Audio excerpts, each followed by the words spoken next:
दरवर्षी प्रसिद्ध मंदिराची हुबेहूब आरास साकारणाऱ्या वांद्रे पश्चिम सार्वजनिक गणेशोत्सव मंडळातर्फे यावर्षी पुण्यश्लोक अहिल्याबाई होळकर यांच्या त्रिशताब्दी जयंती उत्सवानिमित्त 52 फूट उंचीचे हुबेहूब काशी विश्वनाथ मंदिर साकारण्यात येते आहे।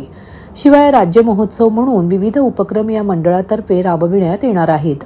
मंत्री ॲडव्होकेट आशिष शेलार हे प्रमुख सल्लागार असलेल्या वांद्रे पश्चिम सार्वजनिक गणेशोत्सव मंडळाचे यावर्षीचे 30वे वर्ष असून दरवर्षी एक प्रसिद्ध मंदिराची आरास या मंडळातर्फे केली जाते। गतवर्षी कन्याकुमारी येथील स्वामी विवेकानंद स्मारक मंदिर, तर त्यापूर्वी उज्जैन येथील महाकाल मंदिर, केदारनाथ मंदिर, पशुपतीनाथसह महाराष्ट्रातील विठ्ठल मंदिर, शिर्डीचे साई समाधी मंदिर अशी विविध मंदिरांची प्रतिकृती साकारण्यात आली होती। तर मंडळाच्या रौप्य महोत्सवी वर्षात लोकमान्य बाळ गंगाधर टिळक यांच्या रत्नागिरीतील वाड्याची प्रतिकृती साकारण्यात आली होती। विविध जाती धर्मीयांच्या वस्ती असलेल्या रेक्लेमेशन येथे हा गणेशोत्सव साजरा होत असून या उत्सवात सर्व धर्मीय सहभागी होतात आणि मोठ्या उत्साहात हा उत्सव साजरा करतात, हे त्याचे वैशिष्ट्य। तसेच दरवर्षी चित्रपट, क्रीडा, राजकीय, सामाजिक क्षेत्रातील अनेक मान्यवर या बाप्पाच्या दर्शनासाठी आवर्जून येतात। त्यामुळे मुंबईतील गणेशोत्सव मंडळामध्ये हे मंडळ लक्षवेधी ठरले आहे। काय आहे या वर्षीची संकल्पना? श्री काशी विश्वेश्वर हे 12 ज्योतिर्लिंगापैकी एक आहे। हे मंदिर उत्तर प्रदेशातील वाराणसी येथे असून मंदिर पवित्र गंगा नदीच्या पश्चिम तीरावर आहे। क्रूर आक्रमक तुद्दीन ऐबक याने हे काशीचे मुख्य विश्वनाथ मंदिर पाडले। या मंदिराच्या ठिकाणी मशीद उभारली। अनेक शतके गेल्यानंतर तेथे अहिल्याबाई होळकर यांनी विश्वनाथ मंदिर बांधले। हिंदू धर्मानुसार काशी विश्वनाथ मंदिराला भेट देणे आणि गंगेत स्नान करणे हे मुक्ती आणि मोक्षाच्या मार्गावरील महत्त्वाचे टप्पे आहेत। या शहरात सुमारे 1654 मंदिरे आहेत, त्यामुळे याला मंदिराचे शहर असेही म्हणतात। त्यात प्रमुख मंदिर काशी विश्वेश्वराचे आहे। इतर देवतांच्या लहान लहान मंदिरांनी हे मंदिर वेढले गेले आहे।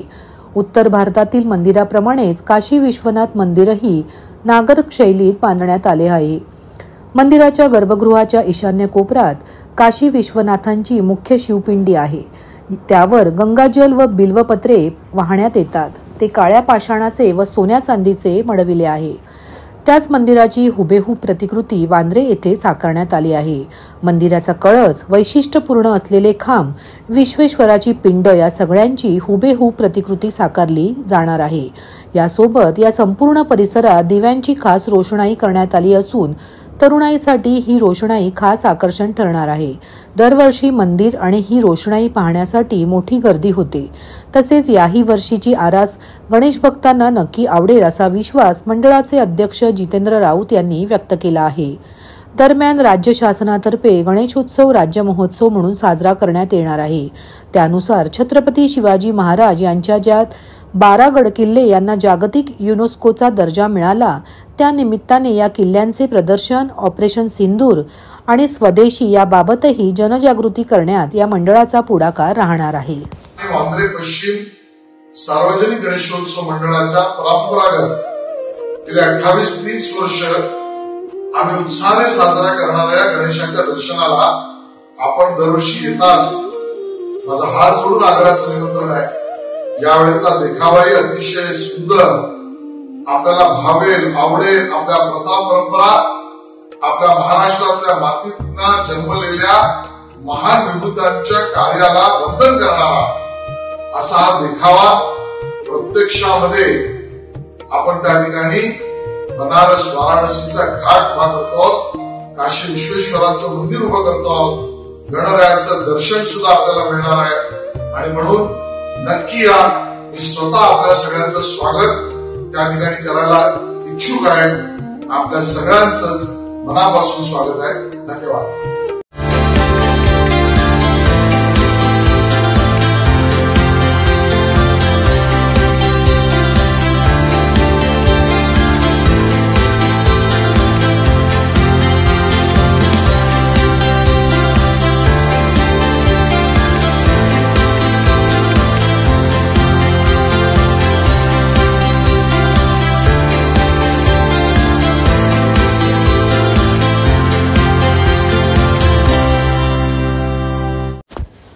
भाजपचे ठाणे शहर जिल्हा अध्यक्ष संदीप लेले यांच्या घरी गौरी गणपतीचं आगमन झालं आहे।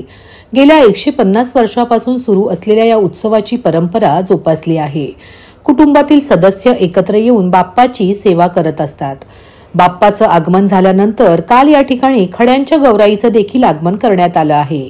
विशेष म्हणजे पर्यावरणपूरक अशी सजावट या बाप्पासाठी करण्यात आलेली आहे। कागदापासून बनवलेल्या सुंदर अशा कागदापासून बनवलेल्या कमळांच्या फुलांमध्ये बाप्पाची विधिवत पूजा करून त्याची स्थापना करण्यात आलेली आहे।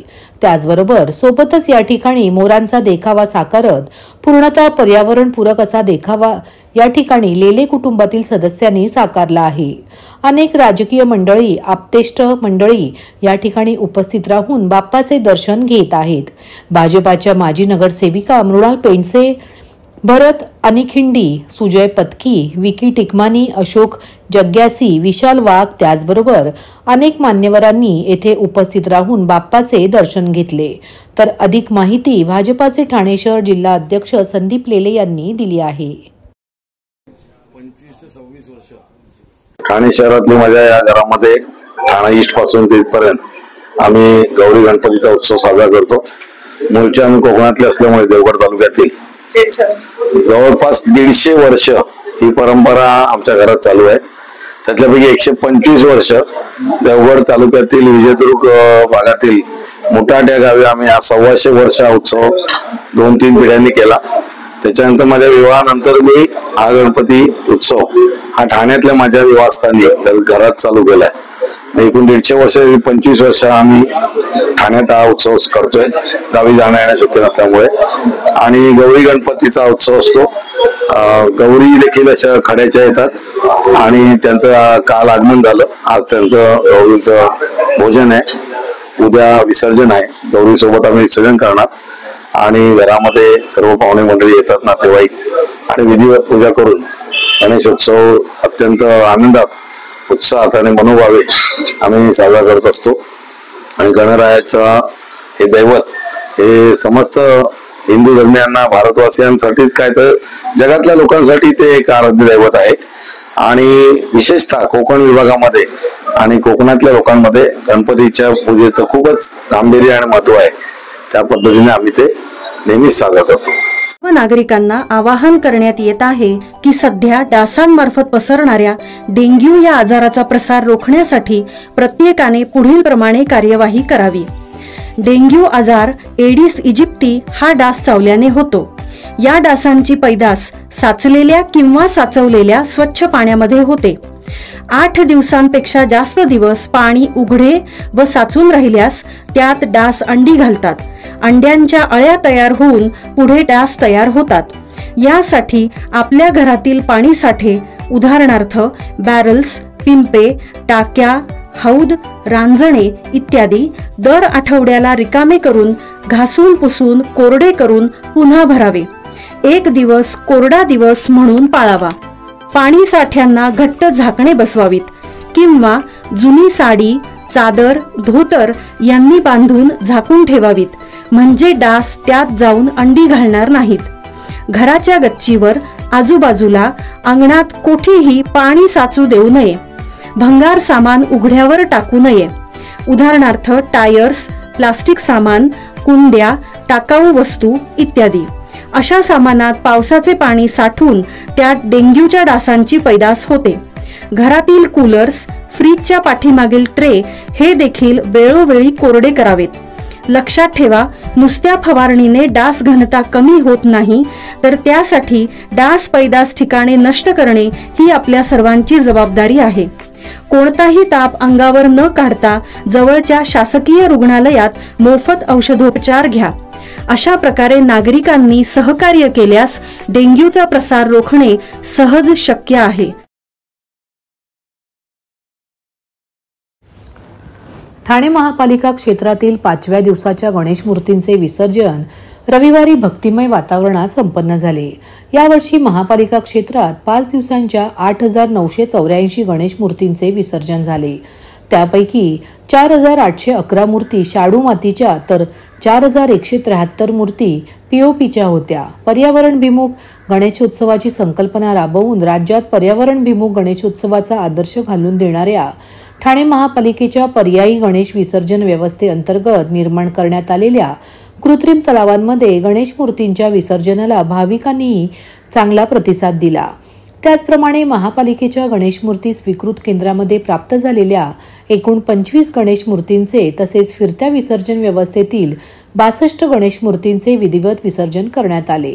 उच्च न्यायालयाच्या आदेशानुसार 6 फुटापर्यंतच्या मूर्तीचे विसर्जन कृत्रिम तलावात आणि त्यापेक्षा मोठ्या मूर्तीचे विसर्जन खाडी घाटावर करण्यात येत आहे. काही भाविकांनी छोट्या मूर्तीही खाडीत विसर्जन करण्याचा आग्रह धरला. त्यांना कृत्रिम तलावात विसर्जन करण्यासाठी महापालिका तसेच पोलीस प्रशासनाच्या वतीने वारंवार विनंती करण्यात येत होती. या पार्श्वभूमीवर 7व्या आणि 11व्या दिवशीही नागरिकांनी 6 फुटापर्यंतच्या मूर्तीचे विसर्जन कृत्रिम तलावातच करावे असे आवाहन महानगरपालिकेच्या वतीने करण्यात आले आहे. कृत्रिम तलाव, फिरते विसर्जन पथक, हौद, स्वीकृती केंद्र येथील सर्व मूर्तींचे विधिवत विसर्जन झाल्यावर पाण्याच्या तळाशी जमणाऱ्या मातीच्या गाळावर प्रदूषण नियंत्रण मंडळाने निश्चित केलेल्या कृती आराखड्यानुसार प्रक्रिया केली जाणार असल्याची माहिती मुख्य पर्यावरण अधिकारी मनीषा प्रधान यांनी दिली.